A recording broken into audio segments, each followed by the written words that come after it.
So I think, focusing on self-control and making it fun, making it a challenge, not a, you have to do this and this is the way it is and this is because of your faith that we do this. And instead bringing this light and this team aspect to it and this coaching, kind of concept, that's a game changer.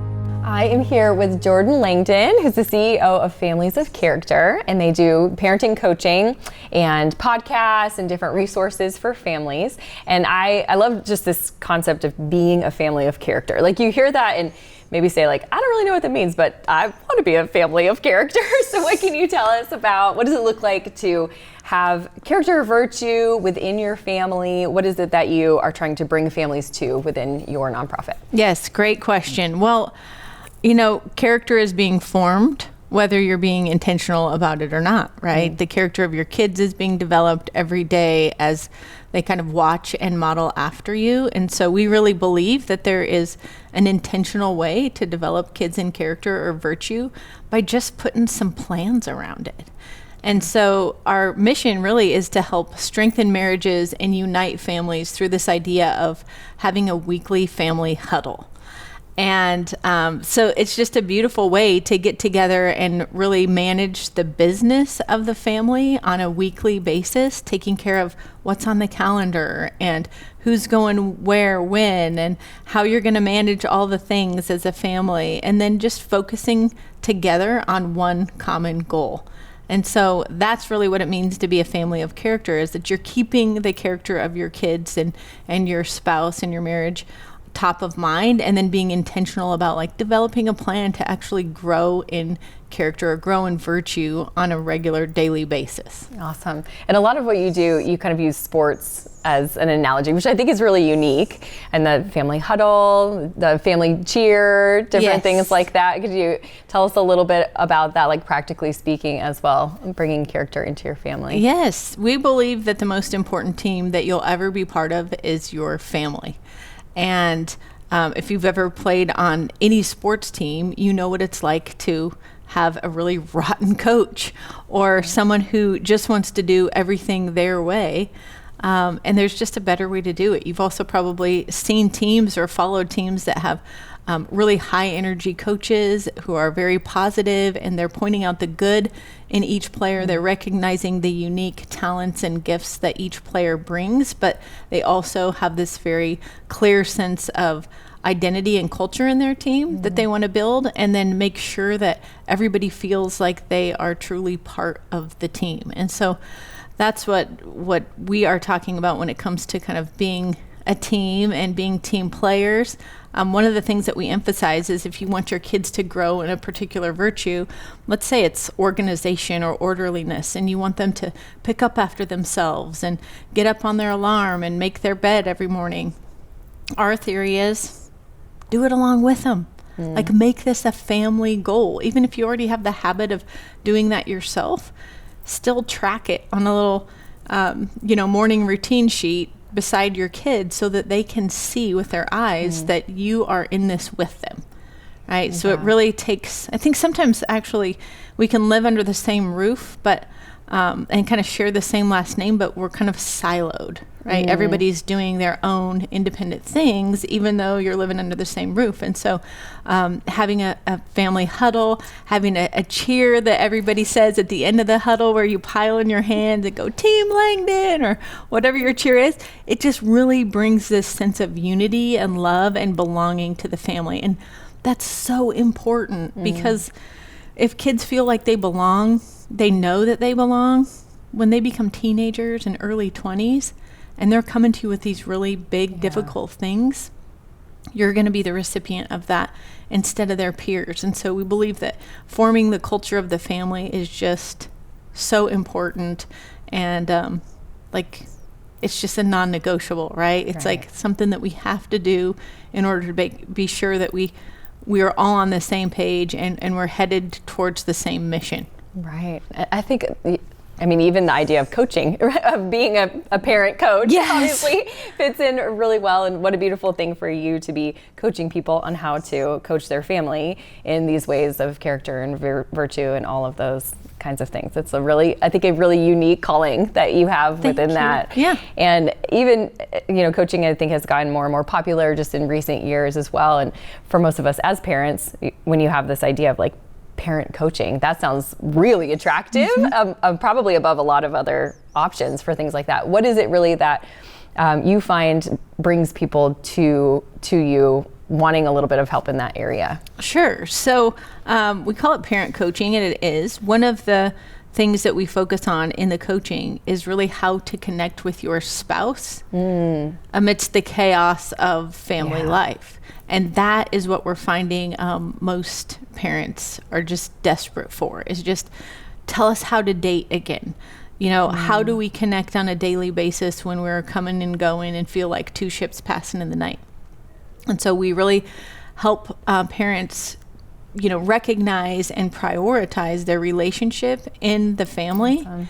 And so one of the things we talk about is just a right order of priority, and that God will always be number one for your family, and that everybody points towards Christ, and nurturing that relationship that they have with the Lord.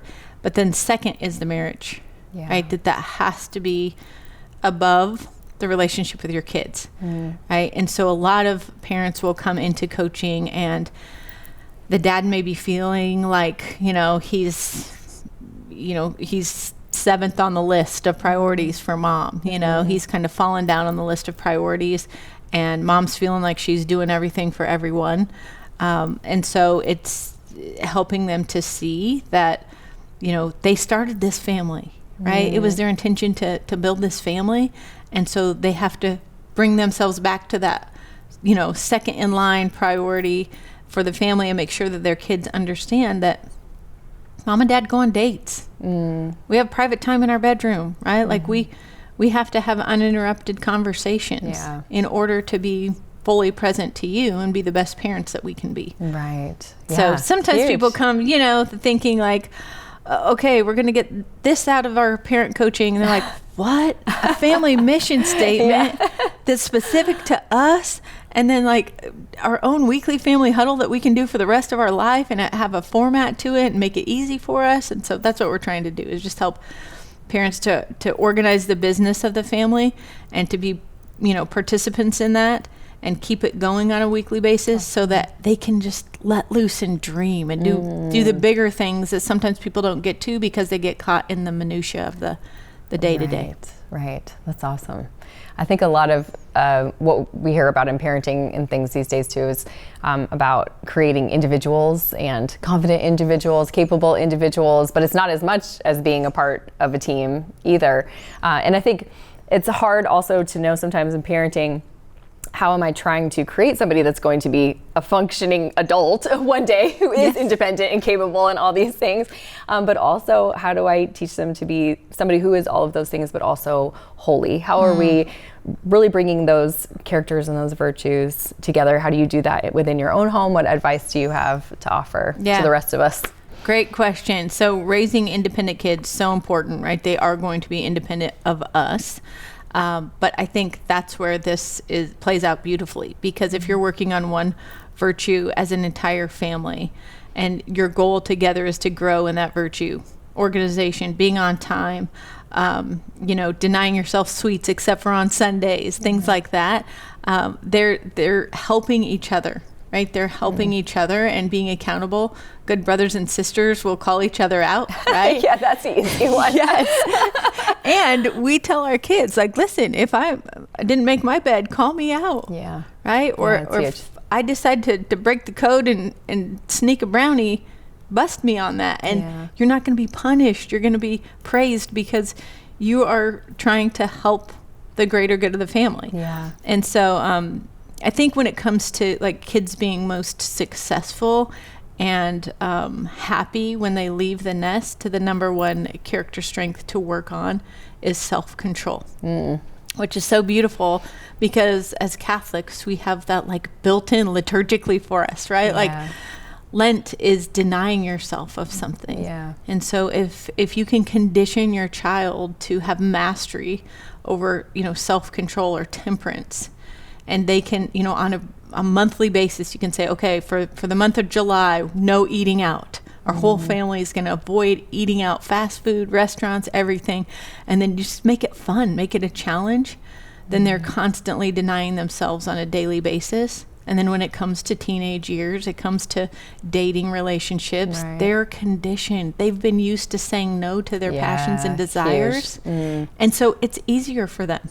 Right. So I think, focusing on self-control and making it fun, making it a challenge, Yeah. not a, you have to do this and this is Yeah. the way it is and this is because of your faith that we do this. And instead bringing this light and this team aspect to it and this coaching, kind of concept, that's a game changer. Yeah. And independence, I think the world kind of thinks of it as like, I'm going to go do whatever I want. Right. But when you're thinking of it in the terms of like forming them to be independent people that then therefore can go out and make these kinds of self-controlled decisions on their own and also form their own family within those things one day is huge. Yes. Really, really huge. And we say discipline sets you free. Yes. Right? Right. Discipline sets you free. So if you can practice self-control, if you can practice discipline on a regular basis, you are the most free you could ever be. Yeah. And speaking of freedom, we were kind of talking a little bit last night about asking for forgiveness within your family. And even as a parent, being able to have the humility to ask for forgiveness is a really important formation for our kids. Do you have any tips within your family of forgiveness with your kids with each other, or them to you, or you to them? Yes. Anything like that you like to share? We like this concept of family reconciliation, where we just sit together intentionally and my husband will start and he'll apologize to me for something that he's done to hurt me in front of the children. He'll apologize and ask for forgiveness, and I will say, you are forgiven, I forgive you. And then we just go around and continue to do that. Yeah. It's a beautiful thing. It's really hard, but it brings so much healing. I have a story about that. The first time we did this, I looked at my teenage son, and he was about 16 and a half, and I said, Parker, something's going on, because it seems like every time we engage each other, you roll your eyes.